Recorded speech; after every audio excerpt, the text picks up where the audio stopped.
जय हिंद मेरे दोस्तों, एक बार फिर से आपका स्वागत है करंट अफेयर की क्लास में।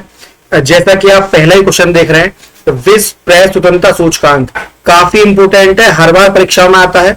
बिल्कुल घोट कर पी लेना इस वाले सवाल को। What is the rank of India in the world press freedom index 2024? तो देखिए काफी इंपोर्टेंट है। ऑप्शन दे रखे हैं 158, 159, 160 या 161। तो यहां पर हमारा जो आंसर हो जाएगा वो हो जाएगा बी ऑप्शन 159। प्रेस स्वतंत्रता सूचकांक में से और भी देखिए, जो आईएएस पीसीएस के लिए क्वेश्चन आते हैं उसमें ऐसे ऑप्शन आता है ए बी सी डी, ए और बी दोनों, बी और सी दोनों, या 1 2 3 सही है या तीनों सही है, इस तरीके से वहां पर। ठीक है, तो इसके लिए आपको केवल यही पता होना जरूरी नहीं है कि 159 रैंक का ही है। इसके अलावा आपको कुछ एक्स्ट्रा यहाँ पर जानकारी होनी चाहिए, जैसे कि रिपोर्ट विदाउट बॉर्डर्स इसको जारी करता है। इसको कौन जारी करता है? रिपोर्ट विदाउट बॉर्डर्स एक संस्था है, वो इसको जारी करती है।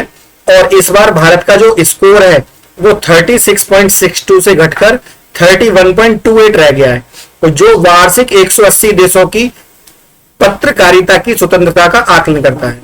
पहले भारत की रैंक थी 161, अब भारत की रैंक हो गई है 159, मतलब भारत की रैंक 2 घट गई है। हालांकि भारत तुर्की, पाकिस्तान और श्रीलंका से पीछे। आप सोच सकते हैं कि किस तरह से रिपोर्ट बनी हुई है। तुर्की में, पाकिस्तान में और श्रीलंका से भारत पीछे है।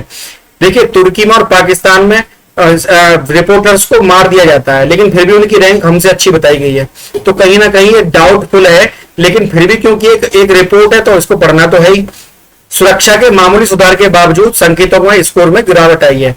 देखिए, भारत में भी 1-2 पत्रकारों को यहाँ पर मार दिया गया था, जिसकी वजह से इस पर हमारे यहाँ भी रेटिंग पर फर्क पड़ा होगा। लेकिन ये सब दुनिया जानती है कि पाकिस्तान और तुर्की दोनों ही मुस्लिम देश है, और यहाँ पर पाकिस्तान में विशेष तौर पर आए दिन जो है विसिल ब्लोअर्स जो होते हैं, जो गुप्त सूचना देते हैं किसी भी सरकार को, विसिल ब्लोअर कहते हैं, उनकी आए दिन यहाँ पर डेथ होती रहती है। अगला क्वेश्चन है, लाल कोलंबस बंदर जो हाल ही में समाचार पत्रों में देखा गया, मुख्य रूप से किस क्षेत्र में पाया जाता है? African savanna, Amazon rain forest, Western Australia या मिसिसिपी वैली, मिसिसिपी घाटी में? देखिए, यहां पर हमारा आंसर हो जाएगा अफ्रीकन सवाना। अफ्रीकन सवाना मैदानों में ये रेड कोलंबस, लाल कोलंबस बंदर पाया जाता है। चर्चाओं में क्यों है, मैंने आपको पिछले सेशन में भी ये पढ़ाया था। देखिए, इसको जीनस प्रोकोलोबस जो है, जीनस प्रोकोलोबस से संबंधित पश्चिम, मध्य पूर्वी और अफ्रीका में सवाना में निवास करते हैं।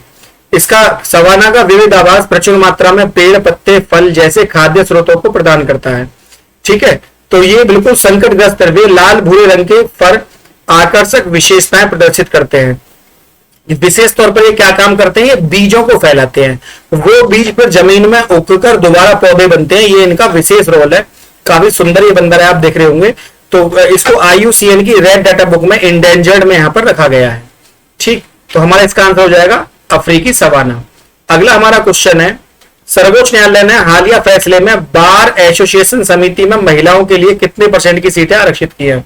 देखिए, सुप्रीम कोर्ट ने कह दिया है कि महिलाओं के लिए बार एसोसिएशन में 33% की सीटें आरक्षित की जाए। सुप्रीम कोर्ट ने SCBA कार्य समिति की एक तिहाई सीटें महिलाओं के लिए आरक्षित की। 9 में से न्यूनतम 3 पद, 6 वरिष्ठ अधिकारी सदस्यों में से 2 पद महिलाओं के लिए हो। रोटेशन के अनुसार कम से कम एक पदाधिकारी का पद विशेष रूप से महिला के लिए हो। 2024-25 चुनाव में कोषाध्यक्ष पद महिलाओं के लिए आरक्षित न्यूनतम प्रतिनिधित्व सुनिश्चित करना है। पात्र महिलाएं सभी समिति पदों पर चुनाव लड़ सकती हैं। जस्टिस सूर्यकांत और KV विश्वनाथन के फैसले ने इस बात का निर्देश दिया। तो काफी सराहनीय यहाँ पर ये न्यूज हो जाती है। अगला क्वेश्चन है, हाल ही में वस्तु एवं सेवा कर, मतलब जिसे हम GST कहते हैं, इसके लिए एक अपील करने के लिए एक न्यायालय बना है, जिसको हम GSTAT बोलते हैं। GSTAT का मतलब है अपीलीय न्यायाधिकरण के अध्यक्ष के रूप में किसे नियुक्त किया गया है? देखिए, यहाँ पर जो नियुक्त किया गया है वो नियुक्त किया गया है संजय कुमार मिश्रा जी को। संजय कुमार मिश्रा GST के जज बनाए गए हैं। GST के जुड़े हुए किसी भी मुद्दे को सेवानिवृत्त न्यायाधीश हैं। संजय कुमार मिश्रा को केंद्रीय GST अधिनियम 2017 के तहत द्वितीय अपीलीय प्राधिकरण GSTAT के अध्यक्ष के रूप में नियुक्त किया गया है। देखिए, ये GST अधिनियम 2017 राज्य GST का अधिनियम के तहत अपीलीय प्राधिकरण आदेश के खिलाफ अपील सुनाता है। मतलब राज्यों में और स्टेट में, सेंट्रल गवर्नमेंट में यदि लड़ाई बच जाए तो इसके उसके बीच में सुनिश्चित करता है। नई दिल्ली में एक प्रधान पीठ शामिल है जीएसटी का, इसके जिसका नेतृत्व राष्ट्रपति और 2 तकनीकी सदस्य, एक केंद्र और एक राज्य से, साथ ही कई राज्य पीठ भी इसको मिलकर करते हैं। आखिर उनका चुनाव यहाँ पर निश्चित हो जाता है। लिखिए लिपुलेख, लिप्यानधुरा और काला पानी हाल ही में खबरों में दिखे थे। आपने देखा भी होगा कि एक जर्नलिस्ट थे, उन्होंने वहां पर जाकर बहुत दिन से आमरण अनशन भी किया। किन 2 देशों के बीच में? लिपुलेख, लिप्यानधुरा और काला पानी। नेपाल भूटान, भारत नेपाल, या भारत म्यांमार, या भारत भूटान। तो देखिए चर्चाओं में है तो आपको पता होना चाहिए, इसका आंसर है भारत नेपाल। लिपुलेख, लिप्यानधुरा और काला पानी जो है वो भारत नेपाल के बीच में यहाँ पर हो जाता है। अगला हमारा क्वेश्चन है, देखिए इसका थोड़ा डिटेल देख लेते हैं। देखिए ये दिक्कत में क्यों आया, ये चर्चा में क्यों आया, आपको यही पता होना चाहिए। नेपाल ने क्या किया है? नेपाल ने ये काम किया कि हमारे यहाँ का एक एरिया है जिसको आप जानते भी होंगे। ये नेपाल ने विवादित क्षेत्र लिपुलेख, लिप्यानधुरा और काला पानी को दर्शाते हुए 100 रुपए के एक नोट पे एक नया नोट बनाया और भारत में विवाद शुरू हो गया। इन्होंने लिपुलेख दर्रे को अपने यहाँ दिखा दिया इन्होंने कि ये जगह जो है नेपाल ये कह रहा है ये हमारी है। प्रधानमंत्री प्रचंड ने एक बैठक की अध्यक्षता में जहां निर्णय लिया गया। संचार मंत्री रेखा शर्मा नेपाल राष्ट्र बैंक के प्रस्ताव के बाद अपडेट की घोषणा की। यह कदम नेपाल के 2020 के राजनीतिक मानचित्र में इन क्षेत्रों को शामिल करने के बाद तनाव के बाद कदम उठाया गया। भारत ने उन्हें अपने 2019 के मानचित्र में शामिल किया था, जिससे राजनीतिक तनाव पैदा हो गया। विशेष रूप से एक सड़क निर्माण को लेकर यहाँ पर एक विवाद है। तो आपको पता होना चाहिए कि लिपुलेख, लिप्यानधुरा जो है भारत नेपाल के बीच में डिस्प्यूटेड एरिया है। लक्ष्य विमान जो हाल ही में समाचार पत्रों में देखा गया, किस संगठन द्वारा डिजाइन और निर्मित किया गया है? देखिए लक्ष्य विमान जो तैयार किया गया है, ये तैयार किया है डीआरडीओ के द्वारा। डीआरडीओ ने इसको तैयार किया था लक्ष्य विमान को। डीआरडीओ का यहाँ पे आप चिन्ह देख सकते हैं, मिनिस्ट्री ऑफ डिफेंस के अंडर में आता है। लक्ष्य विमान के निर्माता बेंगलोर स्थित रक्षा अनुसंधान एवं विकास संगठन डीआरडीओ की प्रयोगशाला एरोनॉटिकल डेवलपमेंट एस्टेब्लिशमेंट सीबीआई जांच के दायरे में है। एक माइक्रोलाइट पायलट रहित विमान है जिसमें पायलट नहीं होता है, जिसे एडीई द्वारा भारतीय सशस्त्र बलों के विकसित किया गया है। 2000 में आईएएफ, 2000 में आईएन और 2003 में आईए में शामिल किया गया था। एचएएल जो हिंदुस्तान एरोनॉटिक लिमिटेड है, निर्मित इसमें इंजन लगाया गया है और इसको देखिए काफी अच्छा जो है सराहनीय काम 15 मिशनों के लिए इसको डिजाइन किया गया है। अगला क्वेश्चन है, हाल ही में खबरों में आया कूथडावर उत्सव। देखिए कूथडावर जो उत्सव है ये किस राज्य में मनाया जाता है? देखिए कूथमडावर जो उत्सव है ये मनाया जाता है आपके तमिलनाडु में। जब बात तमिलनाडु की आती है तो थोड़ा डिटेल तमिलनाडु के बारे में देख लेते हैं। देखिए ये जो एरिया है ये तमिलनाडु का है और यहाँ पर आप देखिए ये रेड कलर में जो आप देख रहे हैं, इस समय साउथ में पानी की प्रॉब्लम चल रही है। तो मैंने इसको यहाँ पर इस तरह से इसको लगाया कि आप पानी की प्रॉब्लम को देख पाए। आप देख पा रहे होंगे जितना भी रेड एरिया है साउथ में पानी की कमी को दर्शाता है। मतलब पूरा तमिलनाडु इस समय पानी में, कर्नाटक भी, कुछ हिस्सा केरल का भी, ये सब पानी की वजह से जो है बहुत बड़ी प्रॉब्लम में यहाँ पर चल रहे हैं। ठीक, अच्छा अब जब आप इस एरिया की बात करें तो मैंने आपको बता दिया ये पूरा तमिलनाडु का एरिया है। ठीक, तमिलनाडु के कुवाथाम में कूथडावर त्योहार तमिल महीने के चिथराई के दौरान एक दिन के भीतर विवाह और विधवा। देखिए इसमें क्या होता है, एक दिन के लिए शादी की जाती है और शाम को विधवा बना दिया जाता है। ये उजागर करता है 18 दिनों तक चलने वाला यह उत्सव तमिल महाभारत में भगवान अरावन के बलिदान को सम्मान करता है ना। जो तमिल महाभारत है उसमें भगवान अरावन थे, उनके बलिदान को ये समर्पित है। 17वें दिन ट्रांसजेंडर लोग अरावन से विवाह करते हैं। जो ट्रांसजेंडर लोग होते हैं 17वें दिन वो अरावन जो भगवान इनको मानते हैं उनसे विवाह करते हैं, जो कि उनके प्रति भक्ति का प्रतीक है। अंतिम दिन अरावन की बलि दी जाती है और उसकी विधवा पत्नियां विलाप करती है।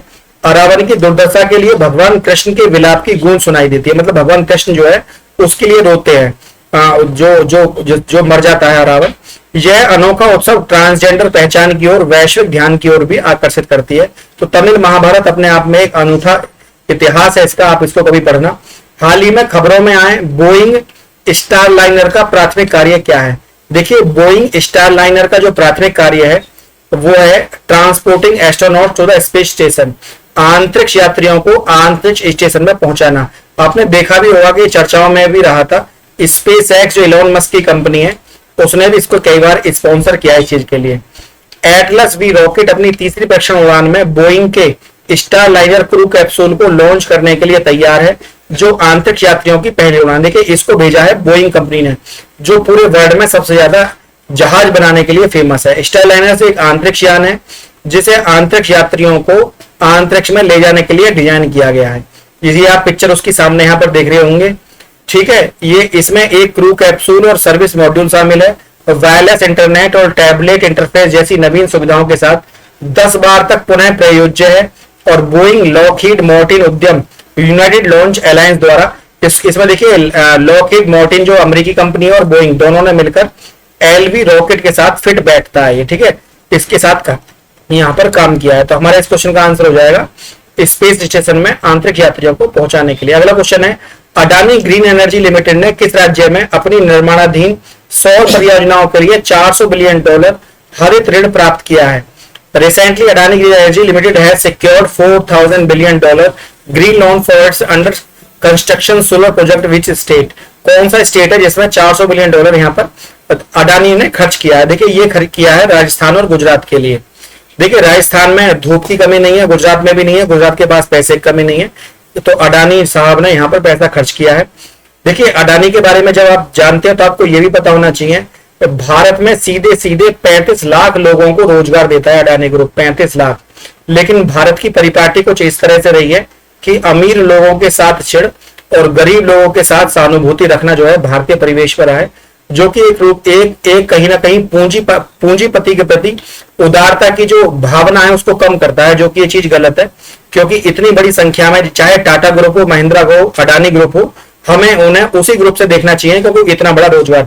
आपको जानकर ये भी हैरानी होगी, चाइना पोर्ट में जहां इंडिया की एंट्री नहीं थी वहां पर अडानी ने एक पोर्ट खरीदा है और अडानी ने भारतीय सेना की वहां पर सिक्योरिटी मांगी। आप समझ सकते हैं कि अडानी यदि किसी विदेशी जमीन पर कोई अपना पोर्ट बनाए तो वहां पर इंडियन आर्मी की सिक्योरिटी लगती है, तो किस तरीके से भारत की पहुंच वहां पर चली जाती है ना।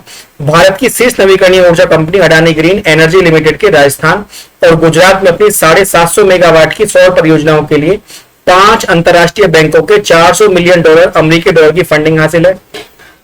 इन परियोजनाओं का संचालन नवंबर 2024 में शुरू होने वाला है। 500 मेगावाट की क्षमता वाली राजस्थान परियोजनाओं को SECI के साथ बिजली खरीद समझौता PPA है, जबकि 250 मेगावाट की गुजरात परियोजना के लिए खावड़ा में दुनिया का सबसे बड़ा RE क्लस्टर बनना है। खावड़ा जो जगह है गुजरात में, ये भी आपको पता होना चाहिए। स्टैंड एलोन मर्चेंट बिजली परियोजना जो है ये यहाँ पर चल रही है। मर्चेंट का मतलब होता है व्यापार करना। हाल ही में कपड़ा मंत्रालय ने के तहत राष्ट्रीय जूट बोर्ड कलकत्ता के निदेशक के सचिव के पद पर किसको बैठाया गया है? ये बैठाया गया है शशि भूषण सिंह को। शशि भूषण सिंह यहाँ पर आंसर हो जाएगा सी ऑप्शन। देखिए जूट जो होता है वो एक तरह से सन से निकलता है, एक लकड़ी होती है जिसको तालाब में डुबाकर उसके ऊपर की त्वचा को छील लिया जाता है और बाद में फिर उससे बोरी, कट्टे, रबड़ और इसके कई चीजों में काम आता है और जूट पहनने में भी काम आता है ना। विशेष तौर पर आपने आलू की बोरी देखी होगी जो कि जूट की बनी होती है। भारतीय रेलवे यातायात सेवा के अधिकारी है शशि भूषण सिंह। इनको 5 वर्ष के लिए अगली सूचना तक के लिए इनको बना दिया गया था, ठीक है। अब यही संभालेंगे इसका काम। उम्मीद है आज का सेशन आपको अच्छा लगा होगा। यदि वीडियो आपको अच्छी लगे तो वीडियो को लाइक, शेयर और चैनल को सब्सक्राइब करना ना भूलें। आज के लिए इतना ही। जय हिंद, जय भारत।